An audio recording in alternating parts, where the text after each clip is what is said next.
পড়িয়ে টড়িয়ে আমি এখন বাড়িতে ফিরছি, 1:30 মতো বাজে। সঙ্গে আমার ছাত্রও আছে। ভিডিওটা তুলছি কিন্তু কিছুতেই ঠিকঠাক করে তুলতে পারছি না, কারণ আমি ফোনটা ধরতেই পারছি না, আমার দুটো হাতই আটকা। তো এক হাতে নিয়েছি, পিঠে নিয়েছি, আমার ছাত্রের ব্যাগটা নিয়েছি, খুব ভারী ব্যাগ, ও বাচ্চা বইতে পারবে না। তারপরে আমার ব্যাগটা আছে, আমার ব্যাগটা নিয়েছি এক হাতে, আমার ব্যাগটা বেশ ভারী। সঙ্গে আবার দুটো খাতাও নিয়েছি, তারপরে ফোনটা ধরেছি, ছাতাটাও আছে, ছাতাটাও খুলেছি। কী করব বুঝতে পারছি না, মানে দুটো হাতই আমার আটকা। আর আমার ছাত্রকে ধরতে তো পারবো না। আমি বলেছি যে তুই আমার জামাটা টেনে ধরে রাখ, কারণ রাস্তা দিয়ে যাচ্ছি, বাইকটা একটু আসতেই পারে। তো ও আমার জামাটা টেনে ধরে রেখেছে।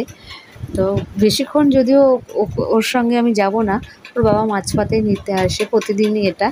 তো ওর বাবা নিয়ে ওকে চলে যাবে, তখন একটু আমি হালকা হব, তারপরে যদি একটু ভিডিওটা ভালোভাবে তুলতে পারি।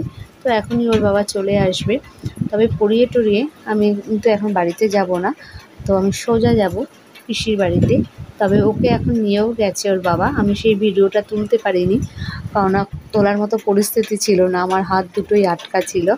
তো যাই হোক, এখন যাব আমি পিসির বাড়িতে। রাস্তাঘাটে দেখো কেউ নেই, এতটাই রোদ উঠেছে আজকে আবার।